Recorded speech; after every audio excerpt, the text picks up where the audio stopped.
Dios es amor. Le invito a que en este tiempo podamos adorarle a nuestro Señor Jesucristo.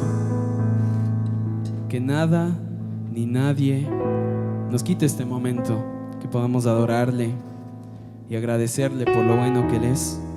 Podamos delante de su presencia postrarnos y abrirle nuestro corazón y agradecerle por todo. En todo tiempo, Señor, te queremos agradecer. Te queremos agradar también, Señor, con nuestras actitudes. Sé tú tomando el control, amado Padre, de todo en nuestra vida. Te adoramos, Señor, en este día. Te adoramos, Dios.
queda retumbando en inflamada esfera las palabras que tú dijiste, Señor, en la cruz del Calvario.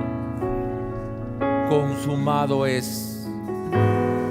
Implica todo lo que tú tenías que hacer fue hecho.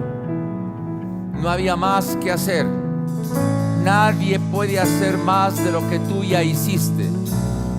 Consumado es. Y el velo se rasgó. Y por medio de la muerte tuya, la vida surgió. Señor, gracias por hacerlo de esa manera. Gracias por habernos permitido entender que tenemos salvación y vida eterna hoy. No esperar morir para tener vida eterna, sino que ya tenemos, Señor. Y a través de esa obra maravillosa tuya, permítenos ahora, al abrir tu palabra del capítulo 15 de Corintios, entender lo que es la resurrección. Háblanos, oh Dios. Permítenos vencer ese temor a la muerte. Permítenos, oh Señor, afrontar esa reacción siempre que el ser humano tiene cuando se acerca la hora de morir. Ayúdanos a comprender que, como Pablo mencionó, para mí el vivir es Cristo y la muerte es ganancia. ¿Cómo puede ser la muerte ganancia? ¿Qué gano con morir? ¿Qué gano al morir? ¿Qué significa la resurrección, Señor? Si tú resucitaste con un cuerpo glorificado, con un cuerpo incorruptible, y si tú has dejado como herencia a las naciones que aquella persona que cree en ti, Jesús, va a resucitar con un cuerpo glorioso como el tuyo, ¿qué significa eso, Señor? ¿Cómo lo debo aplicar en mi vida cotidiana? ¿Cómo yo debo enfrentar las situaciones adversas que la vida tiene al tener claro esta revelación que menciona tu palabra? Señor, consumado es, dijiste tú, y el velo del templo se rasgó y la vida surgió. Ayúdanos a entenderlo esto. Te lo pedimos con todo el corazón. En el nombre de Jesús. Amén. Amén. Tomemos asiento.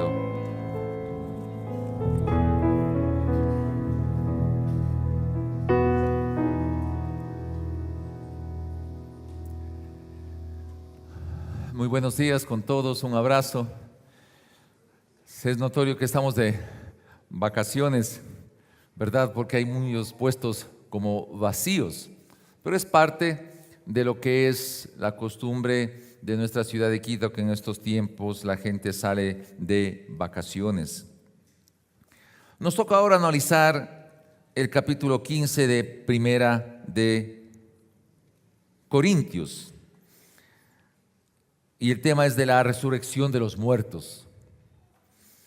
Para hablar de resurrección, tenemos que hablar de muertos. Y hablar de la muerte no resulta tan simpático, ¿verdad? Porque siempre nos da recelo.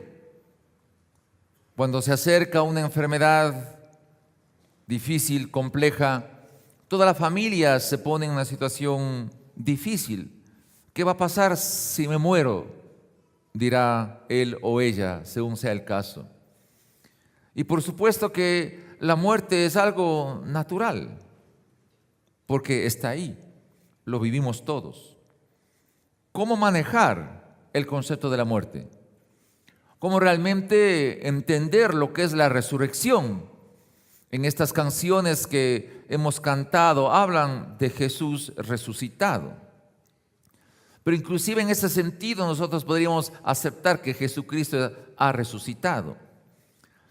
Pero a través de la resurrección de Él, ¿qué de nosotros? ¿Qué va a pasar cuando llegue el momento de morir? ¿Por qué viene el miedo? ¿Por qué viene el pánico cuando toca enfrentar estas situaciones? No es fácil.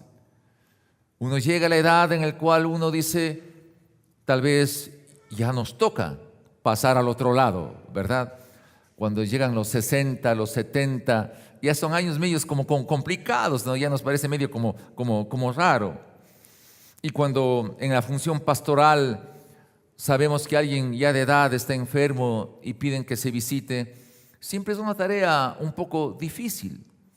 Porque si uno sabe que una persona está en ese nivel, en ese estado, y los médicos dicen, ya no hay nada que hacer, ya nosotros no podemos hacer nada, ¿cómo ora?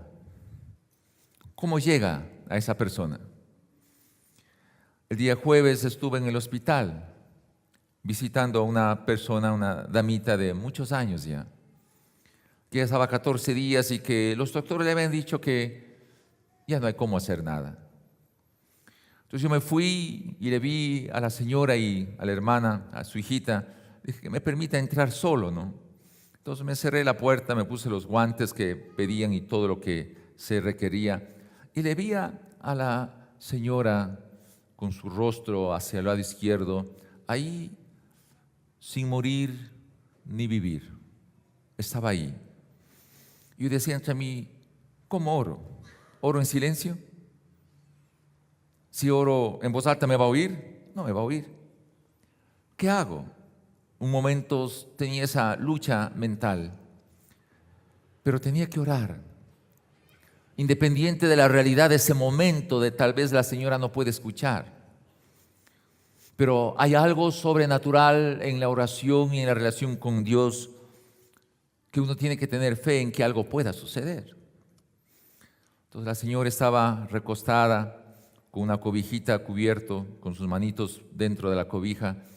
Yo dije, bueno, voy a orar, y puse mi mano izquierda sobre su cabeza y me acerqué y oré un poco en voz alta. Estaba solo ahí.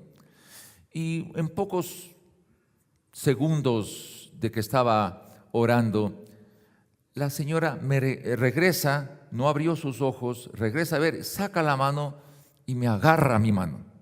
Primero me pegué el susto, porque no pensé esa reacción, por supuesto, no pensé esa reacción.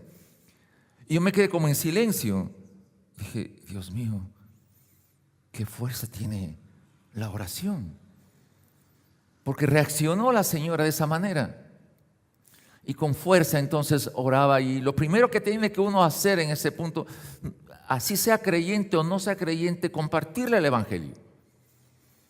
Y en ese momento oré para que la señora se podía oír, solo Dios sabía, reciba a Jesucristo como Señor y Salvador.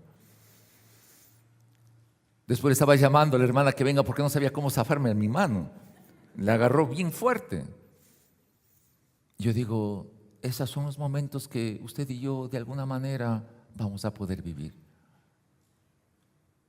La cercanía de la muerte. ¿Y cómo vamos a manejar esa situación? ¿Nos da miedo morir? Si yo les pregunto, seamos sinceros, todo el mundo dirá, ¿quién le va a gustar morir? Pues no.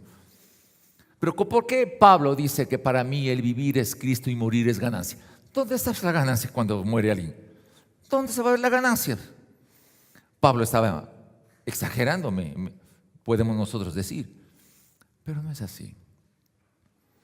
Ahora vamos a hacer una revelación fuerte en esta mañana y esperamos que realmente Dios responda a lo que se quiere plantear como propósito. Al final del culto vamos a pedir que Dios haga un milagro de realmente hacer una oración de tal manera que le recibamos a Jesucristo resucitado y vivo. Porque la gran pregunta es esta: si yo lo he recibido a Jesús como mi Señor y Salvador personal, resucitado y vivo, ¿debería tener yo miedo a morir? Y si en la práctica no es así, ¿qué está pasando? De esto vamos realmente a responder. Hagamos un plan, hagamos un recorrido, una especie de revisar la Escritura desde el tiempo en que nacemos hasta el tiempo en que vamos a morir y después de la muerte. ¿Qué va a pasar después de la muerte? ¿Cómo? ¿Qué dice la Escritura de lo que va a suceder a cada uno de nosotros después de la muerte? ¿Cómo va a ser la resurrección? Vamos a hacer un ensayo en este sentido. Partamos del nacimiento. ¿Cómo nosotros nacimos? ¿Qué es el nacimiento para Dios? ¿Qué es el nacimiento para Dios?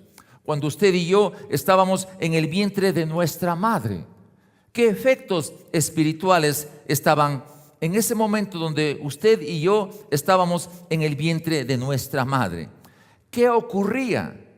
¿Qué sabe usted? ¿Qué sé yo en la práctica cuando estábamos todos los que estamos aquí en el vientre de mamita? ¿Qué estaba ocurriendo en las esferas espirituales? ¿Qué estaba ocurriendo allá? Dice el Salmo 139, el verso 16. Mi embrión vieron tus ojos, y en tu libro estaban escritas todas aquellas cosas que fueron luego formadas sin faltar ninguna de ellas.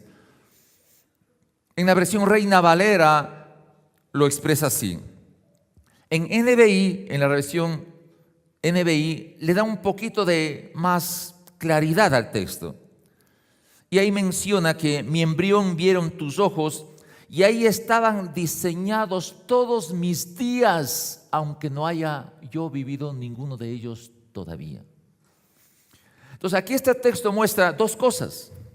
El uno, que Dios estaba presente cuando estaba ahí formándose en el vientre de nuestra madre, el riñoncito, el corazoncito, los huesitos, todas las cositas, bien. Pero también Dios estaba escribiendo lo que va a ser la vida de cada uno, sea varón o sea mujer. Por lo tanto, ya el principio dado en esta escritura, no hay ningún concepto misógino. ¿En qué sentido? En que tanto el hombre y la mujer, en el plan de Dios está escrito un propósito, una razón de ser, una razón de existir para el varón y para la mujer.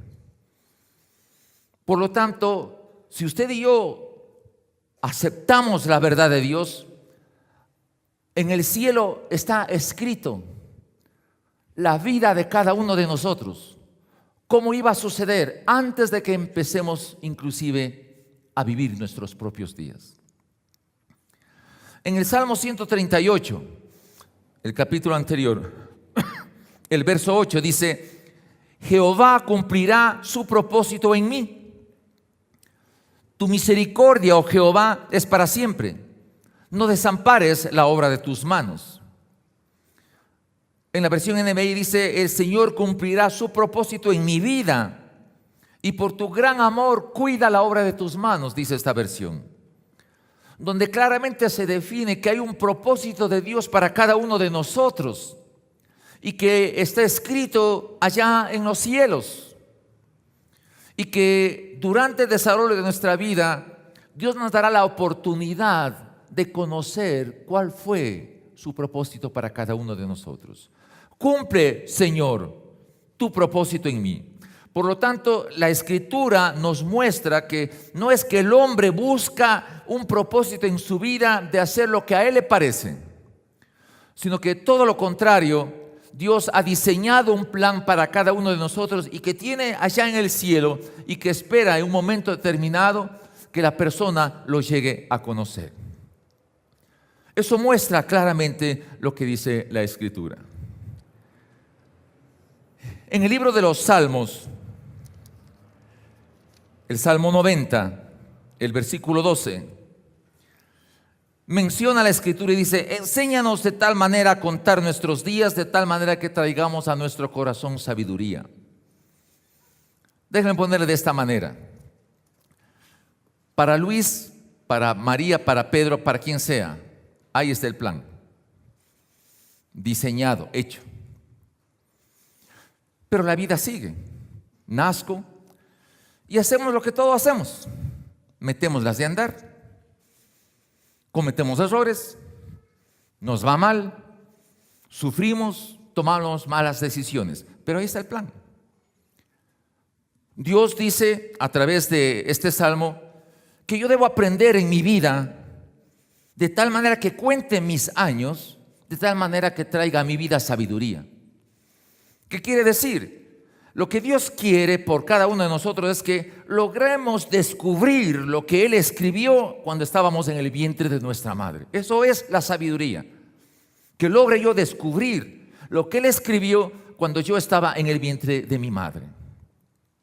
Y esto es algo fundamental, porque si no, cada uno nos desviamos donde más se nos ocurre, pensando que es lo mejor. Pero tenemos una idea muy cerrada de que la vida es 80 años, 70 años, la que sea. Pero no nos damos cuenta de que la vida no es los 80 años, los 70 años, los 50, los que sean. La vida es una eternidad. Dios nos diseñó para ser eternos. Y que en este tiempo de nuestra racionalidad y del mundo físico vivimos 50, 60, 70, 80 años, los que sean. Nada más, nada más. Pero la escritura inclusive va como un poquito más. En el Salmo 39, mire lo que dice. Salmo 39, verso 4. David se da cuenta cómo es la vida bajo el diseño de Dios. David era un pastor que llegó a ser rey, como todos nosotros sabemos. Pero mire lo que dice este hombre. Salmo 39, verso 4. Dice: hazme saber, Jehová, mi fin, y cuánta sea la medida de mis días. Sepa yo cuán frágil soy. La versión NBI dice: hazme saber los días que me falta por vivir, el tiempo que me falta de vida. Hazme darme cuenta lo efímero que soy. Por lo tanto, la escritura muestra que yo le puedo decir a Dios: Señor, ¿cuándo voy a morir? Hazme saber el límite de mis días. ¿Oramos nosotros de esa manera? Para nada, porque queremos vivir lo más largo que podamos, ¿sí o no? Pero la escritura nos muestra que tenemos una decisión, un diseño diferente, muy diferente. Hazme saber los años que yo tengo por vivir. La escritura muestra este proceso. ¿Cuándo vamos a morir? ¿Cuándo vamos a morir? El libro de Juan, el capítulo 17, en la vida de Jesús nos muestra una característica especial. Juan capítulo 17. Pero ustedes dirán: pero ya en Cristo sí, pues no. Pero voy a mostrarles cómo es también en otras personas. ¿Y cuándo se puede morir prematuramente? Por favor, paren sus orejitas. ¿Cuándo se puede morir prematuramente? Capítulo 17 del libro de Juan. Antes de entrar a analizar el capítulo 15 de Primera de Corintios, de lo que es la eternidad. Estas cosas habló Jesús y levantando los ojos al cielo dijo: Padre, la hora ha llegado, dice Jesús. Glorifica a tu Hijo para que también tu Hijo te glorifique a ti, como le has dado potestad sobre toda carne para que dé vida eterna a todos los que le diste. Y esta es la vida eterna: que te conozcan a ti, al único Dios verdadero, y a Jesucristo a quien has enviado. Yo te he glorificado en tierra, yo te he glorificado en la tierra, he acabado la obra que me diste que hiciese. Wow. Primero, el concepto de la vida eterna no es que yo tendré vida eterna cuando muera. Dice Jesús: esta es la vida eterna, que te conozcan a ti, al único Dios verdadero, y a Jesucristo a quien tú enviaste. Y dice Jesús: glorifícame como yo te glorifiqué en la tierra. ¿Cómo glorificó Jesús a Dios en la tierra? ¿Cómo? Con lo que él mismo dice: he acabado la obra que me diste. ¿Cómo yo puedo glorificar a Dios aquí en esta tierra? Acabando la obra que él me ha dado. No hay otra manera de glorificar a Dios. No es siendo bonito. ¿Escuchó eso? No es siendo bonito, sino una buena gente, una buena persona. La única forma de glorificar a Dios aquí en la tierra es terminando la carrera que Él me ha dado. Si no, no glorifico a Dios. Puedo cantar, puede darme carpados, puede hacer 1000 cosas. Pero si no estoy haciendo la tarea que Él me ha dado, no le estoy glorificando a Dios, dice Jesús. Pero dirá usted, pero Jesús, vamos con Pablo. Vamos al libro de los Hechos. Vamos al libro de los Hechos, el capítulo 20. Pablo presenta aquí algo muy especial. Sentía del Espíritu Pablo que tenía que irse a Jerusalén. Pero la gente, los amigos, los padres decían, no te vayas, porque te van a matar. No te vayas, te van a matar, le dicen a Pablo. Y Pablo dice lo siguiente, capítulo 20, versos 22 en adelante. Ahora he aquí, ligado yo en espíritu, iglesia amada. Ustedes creyentes, ¿entiende? Debe estar ligado en el espíritu, como usted, como yo. Si no estamos ligados en el Espíritu, no es que podamos decir que somos creyentes. Ligado en el Espíritu, dice Pablo. Voy a Jerusalén sin saber lo que allá me ha de acontecer. Salvo que el Espíritu Santo por todas las ciudades me da testimonio diciendo que me esperan prisiones y tribulaciones. Pero de ninguna cosa hago caso, ni estimo preciosa mi vida para mí mismo, con tal que acabe mi carrera con gozo y el ministerio que recibí del Señor Jesús para dar testimonio del Evangelio de la gracia de Dios. Esto es muy importante, hermano querido. Si usted sabe la carrera, si usted sabe la tarea que Dios le ha dado, y vamos a suponer que le da un cáncer, quiero ser muy práctico y directo, ¿sí? Usted sabe la tarea que Dios le ha dado y le da un cáncer. Y un cáncer que puede ser terminal. Pero usted sabe que no ha terminado la tarea. Entonces dice, Señor, no he terminado la tarea que me diste. En el nombre de Jesús, sana mi cáncer. Y será sanado. Pablo dice, no importa si tengo riesgo de morir, con tal que termine mi carrera con gozo. ¡Wow! Esto es convicción. Eso es vida, hermano querido. ¿Qué le pasó a Pablo? Vamos a segunda de Timoteo. Ya veamos ahora a Pablo ya en la parte última de su vida. Segunda de Timoteo capítulo 4, ya en la parte última de su vida. Pablo dice en segunda de Timoteo capítulo 4, verso 6. Porque yo ya estoy para ser sacrificado y el tiempo de mi partida está cercano. Pablo sabía que iba a morir, como Jesús. Y dice Pablo, he peleado la buena batalla. ¿Qué significa esto? Que la vida que desde el tiempo en que estaba tratando de expandir el Evangelio y tenía que todo el mundo le quería matar, dice, he terminado la buena batalla. No ha sido fácil mi vida. Le he dado batalla, pero he terminado de pelear. Hasta aquí llegó, he terminado de pelear. Segunda característica, he acabado la carrera. He terminado la tarea. Tercera característica, he guardado la fe. Pregunto, hermanos queridos, ¿acaso no vienen momentos a veces críticos en donde uno dice que pierde la fe?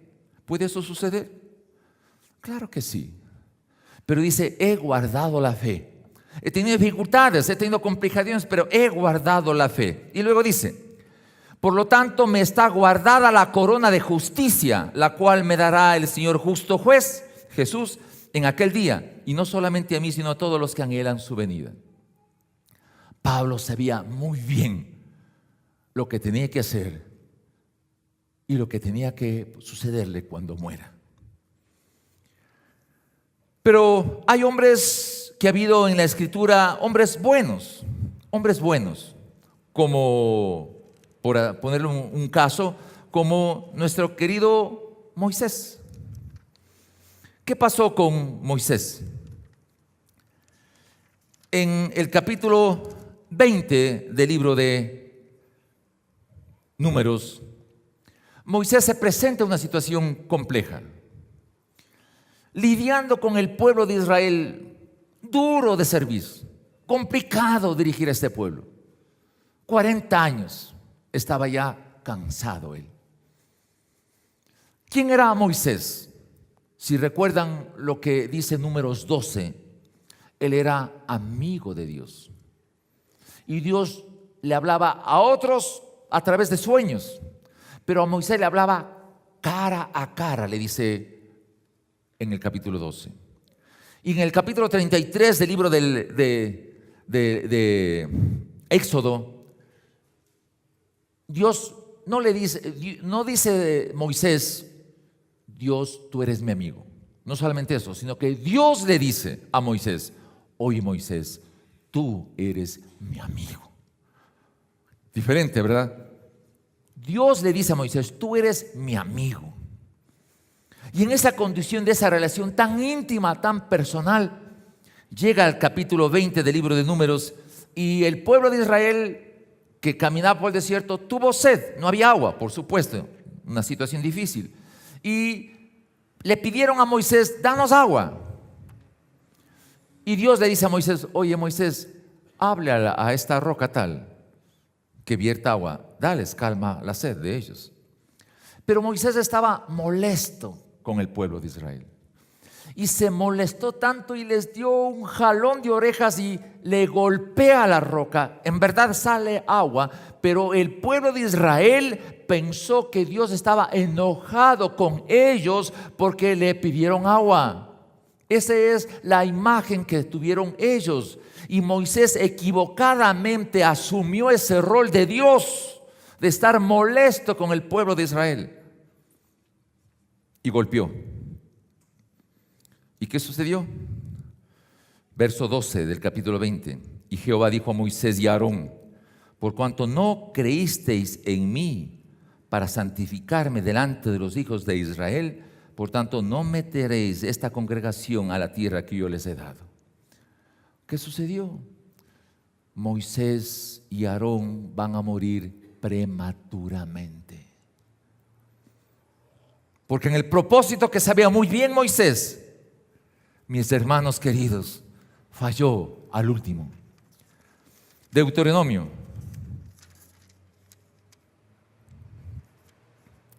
capítulo 32, verso 49. Sube al monte de Abarín, al monte de Nebo, le dice Dios a Moisés, situada en la tierra de Moab, que está al frente de Jericó, y mira la tierra de Canaán que yo doy por heredad a los hijos de Israel. Y muere en el monte al cual subes, y sé unido a tu pueblo, así como murió Aarón, tu hermano, en el monte de Hor, fue unido a tu pueblo. Los dos murieron prematuramente. ¿Y cómo murieron? Capítulo 34 del libro de Deuteronomio, verso 6.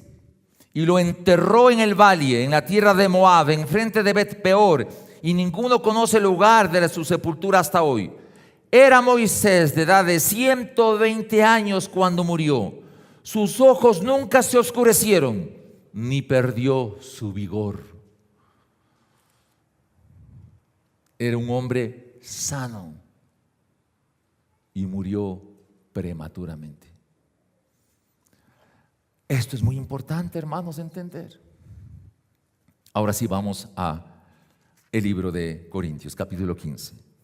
Así Dios diseñó la vida para que nosotros tengamos una razón porque Él tiene diseñado nuestro proyecto de vida. Y nos da las herramientas y los recursos, como hablamos en el capítulo 2 y 13 del libro de Corintios. Nos da dones, habilidades, talentos para cumplir el ministerio, la tarea y los dones que Él nos ha dado. Y miren cómo Pablo enciende la chispa, por así decirlo, cuando confronta al ser humano lo que es la muerte y la resurrección. También dice el capítulo 15, perdón.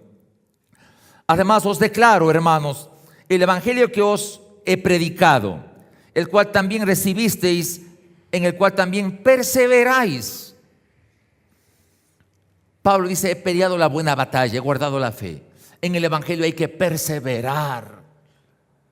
No en la mínima problema que tengo, ahí queda, y botar la toalla. Hay que perseverar. Por el cual asimismo, si retenéis la palabra que os he predicado, sois salvos, dice. Si no creísteis, en vano. Entonces Pablo lanza una especie de cáscara de plátano, ¿no? ¿Eres salvo o creíste en vano?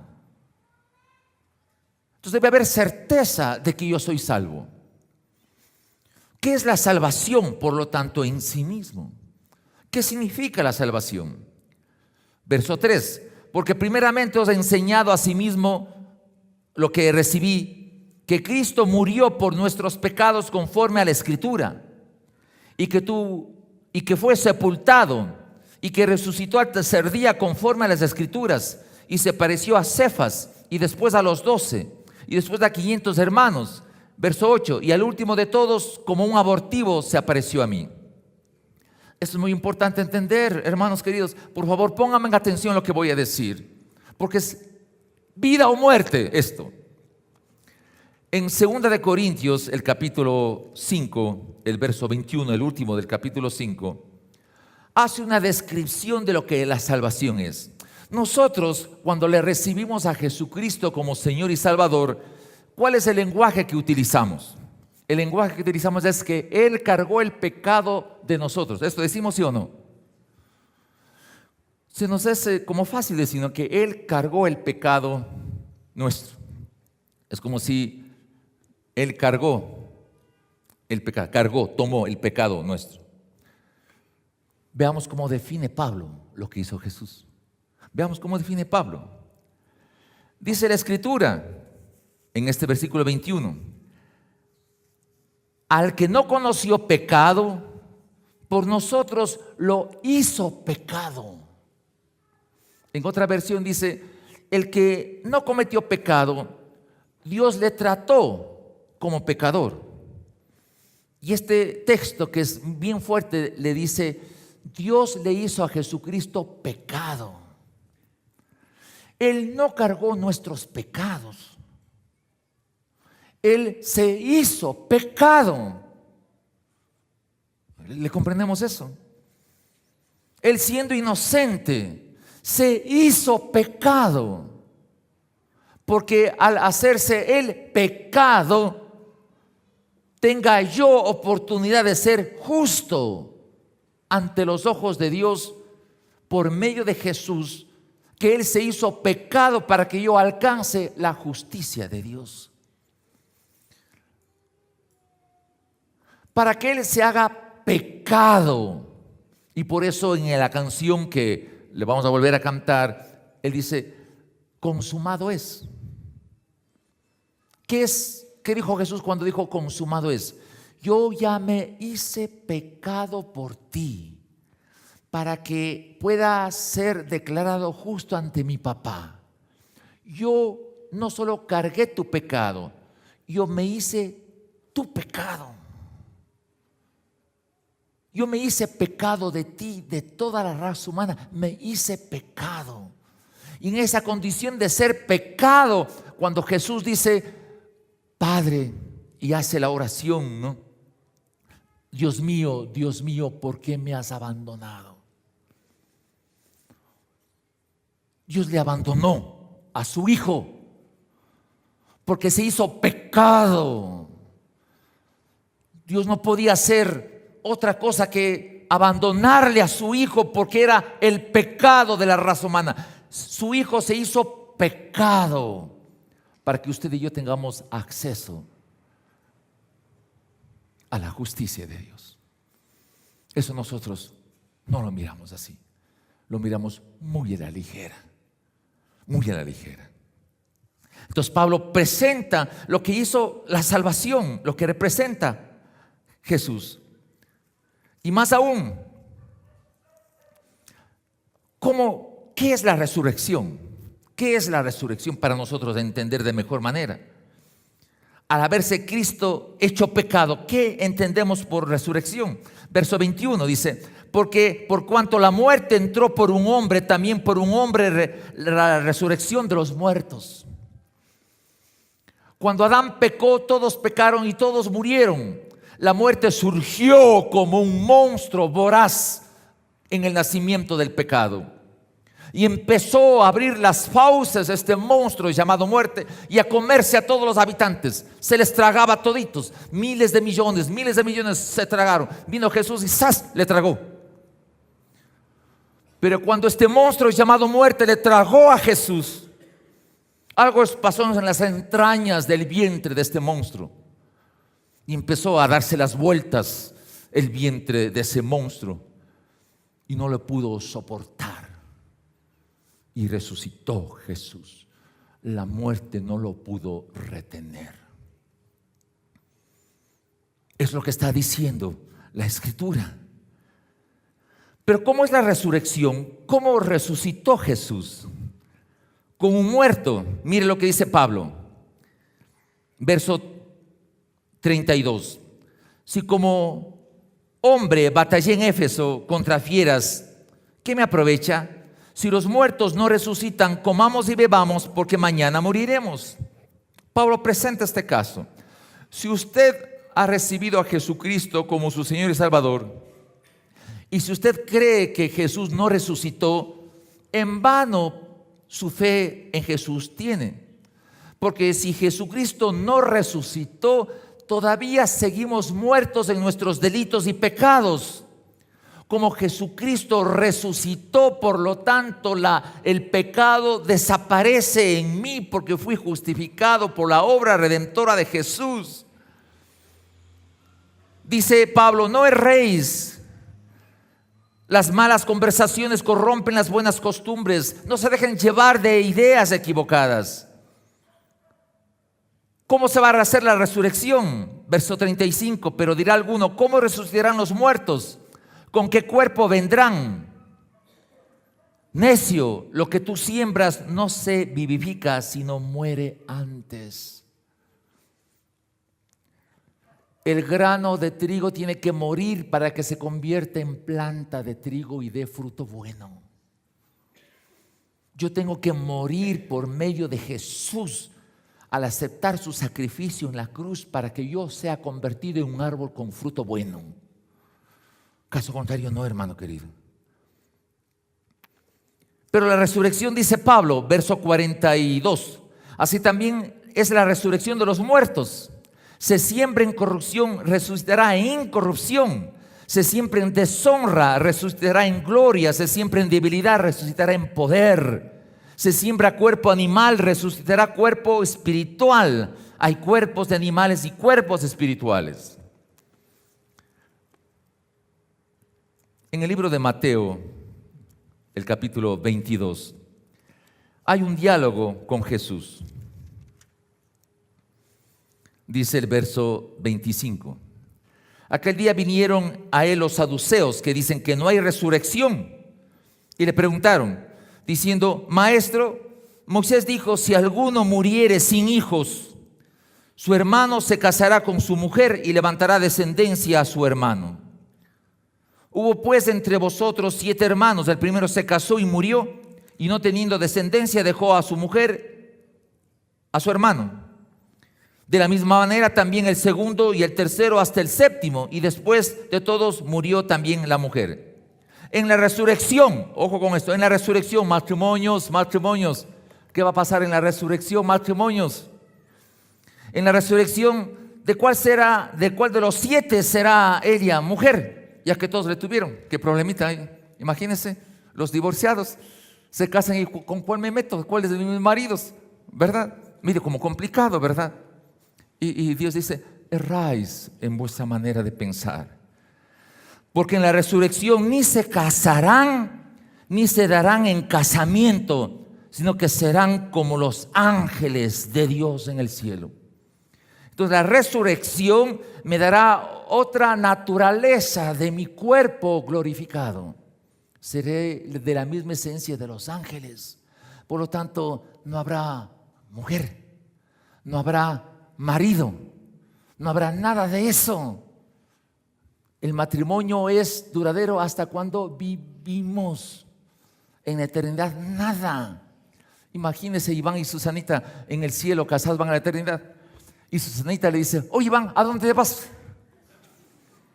Me voy a la estrella Alfa Centauro. ¿Pediste permiso al maestro? Imagínense lo que sería esa, ¿sí o no? Medio complicado, ¿no? ¿Cómo va a haber esa tendencia que en la tierra sí lo hacemos? Porque cada vez donde te vas, ¿qué haces? ¿Cómo así todo? Pedís permiso, todo ese tipo de cosas. Ya en el cielo no hay nada de eso. Se podrá reconocer, sí, pero no hay esa conexión, esa relación. Así que son marido y mujeres hasta cuando estén vivitos allá en el cielo. Chao, hasta luego, que te vaya bien. Por poner una expresión, sí. Así es que respiren tranquilos.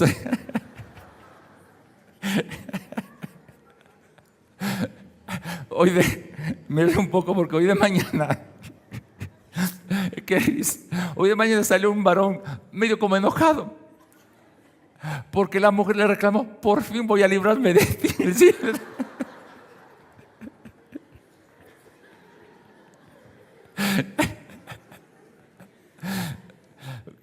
Debemos entender a manera de broma, pero eso es lo que Jesús estaba mostrando. Déjame completar esta parte, hermano querido, en el capítulo 15. Por lo tanto, en la resurrección, lo corrupto será transformado. La deshonra será transformada. Lo animal será transformado. ¿Qué habrá en la resurrección? ¿Qué habrá en la resurrección? Una naturaleza incorruptible. Imagínense lo que significa eso. Gloria, poder, sin debilidad del cuerpo natural. Integridad espiritual, transformación global. Dice Pablo, verso 50.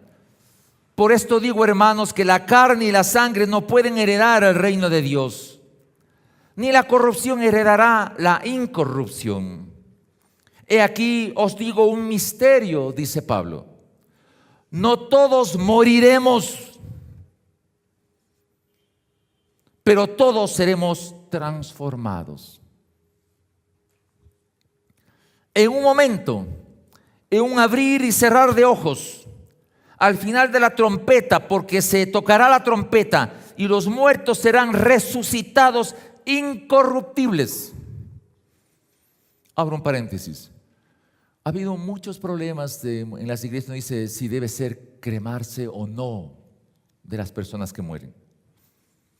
Crémeles sin problema. No hay ninguna dificultad. Porque cuánta gente realmente ha muerto de diferentes formas.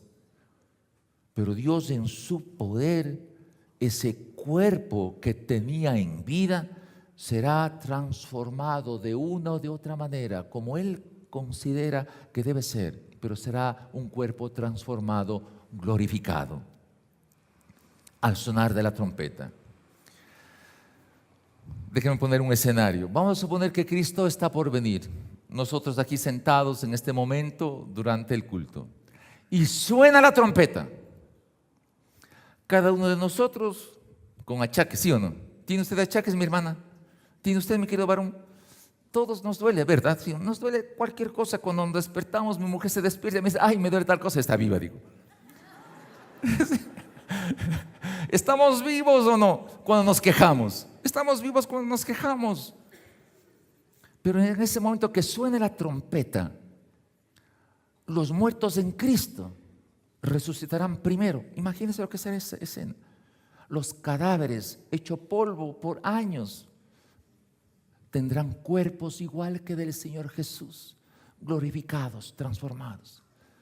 Y nosotros, dice el texto, los que queremos seremos transformados en un abrir y un cerrar de ojos. Imagínense este cuerpo que es sujeto a corrupción, a todo, que en un abrir y un cerrar de ojos se ha transformado la estructura molecular de mi cuerpo, toda la estructura biológica de mi cuerpo. Cada día, mi querida doctora, ¿cuántas células mueren todos los días en nuestros cuerpos? Millones de células mueren cada día. Pero cuando suena la trompeta, todo se transformará. Lo que era corruptible e incorruptible. Un cuerpo glorificado, y seremos arrebatados, como dice Tesalonicenses capítulo 4, para recibir a Jesucristo en el aire. Porque un cuerpo, para que viva la eternidad con todo lo que el cuerpo es, debe ser transformado con una transformación global. Entonces mire lo que dice acá: porque es necesario que esto corruptible se vista de incorrupción y esto de mortal se vista de inmortalidad. Entonces sucederá lo que va a pasar. Mire, Jesús en su plan está hecho de tal forma para que Dios le entregue a Jesús todo para que esté sujeto por él. Pero un día, dice la Escritura, por favor, dice la Escritura, capítulo 15 del que estamos viendo, versículo 28.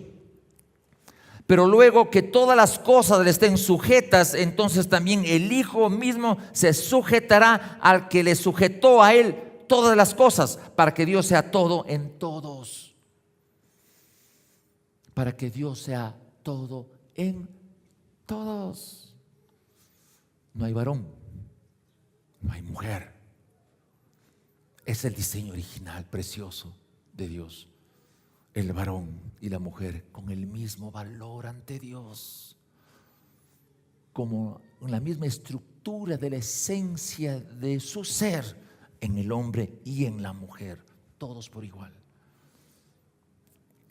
Y Pablo dice: y cuando esto ocurra, y cuando esto corruptible se haya vestido de incorrupción, y esto mortal se haya vestido de inmortalidad, entonces se cumplirá la palabra que está escrita: sórbida es la muerte en victoria.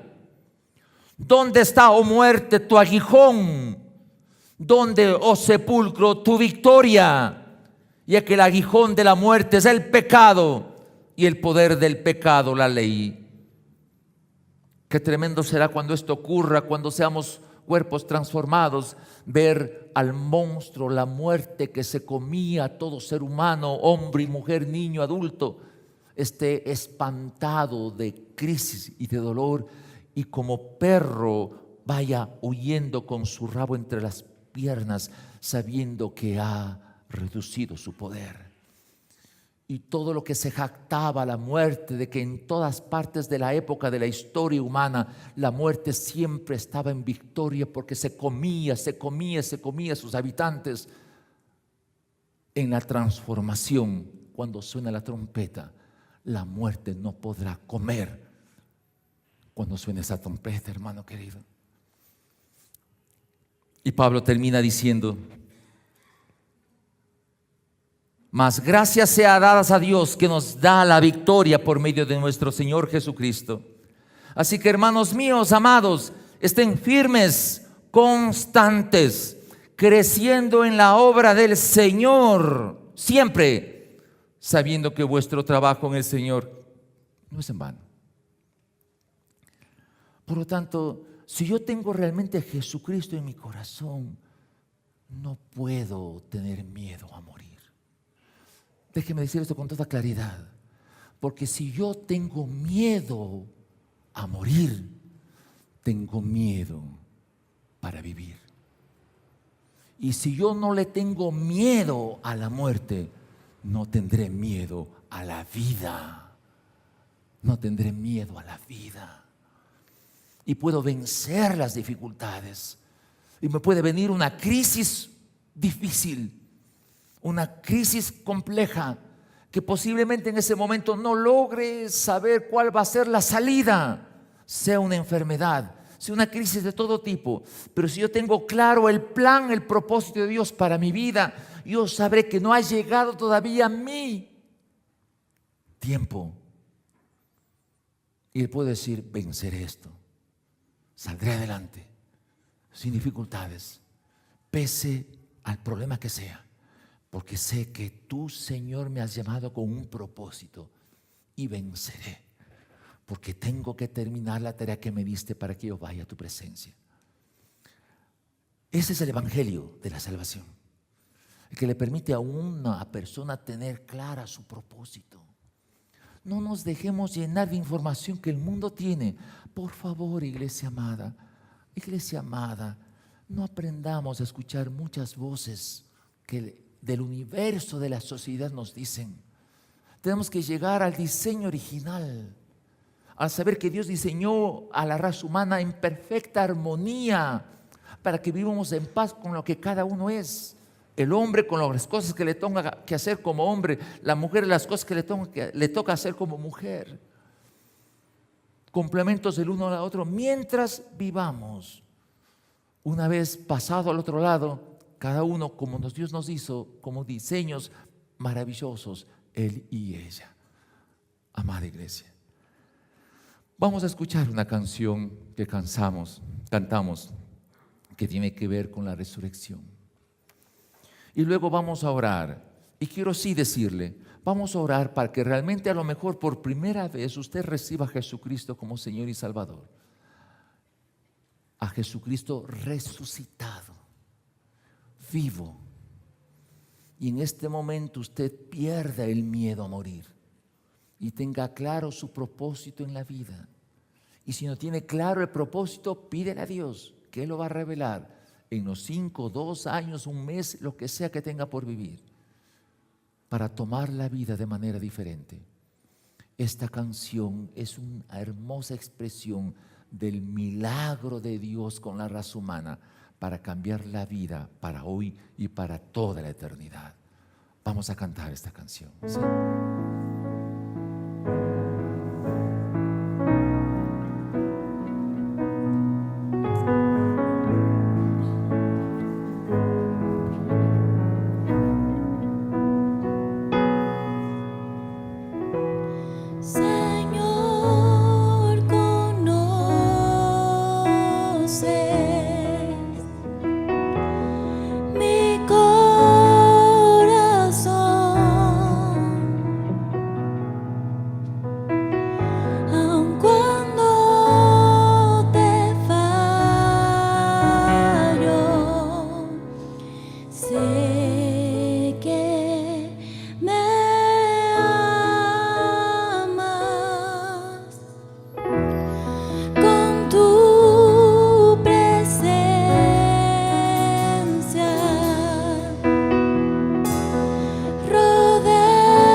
Resucitó.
nos has hablado por medio de tu palabra.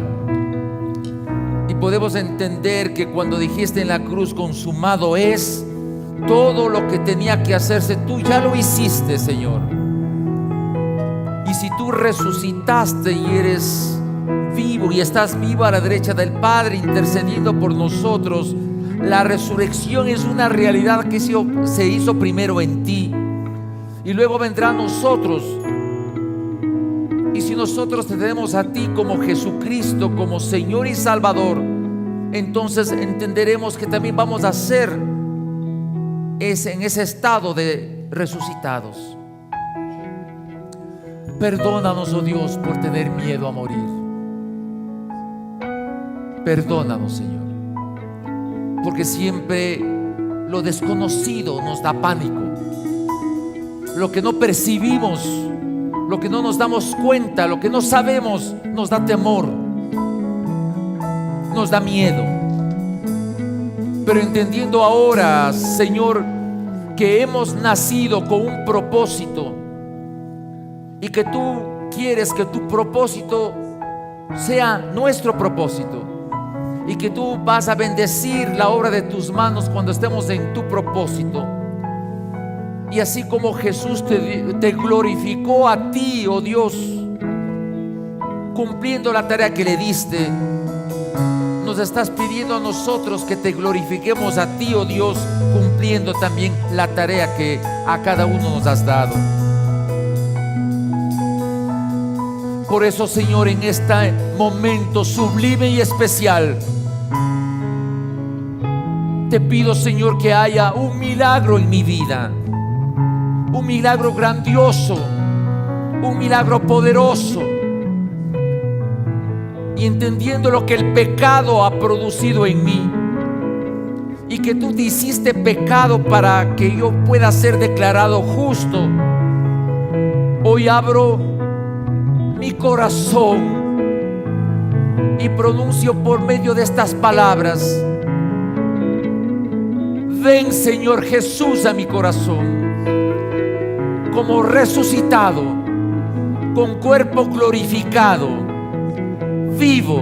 Ven a mi corazón, enciende mi ser espiritual, mi cuerpo de tu gloria, y que tu Espíritu Santo me envuelva todo mi ser y pueda comprender que la salvación implica que soy justo ante tus ojos, oh Padre Celestial, y estoy en condiciones de cumplir tu propósito, de terminar la tarea que me diste, de que cuando pueda yo darme cuenta la tarea que me diste, yo pueda decir como Pablo: ha llegado la hora,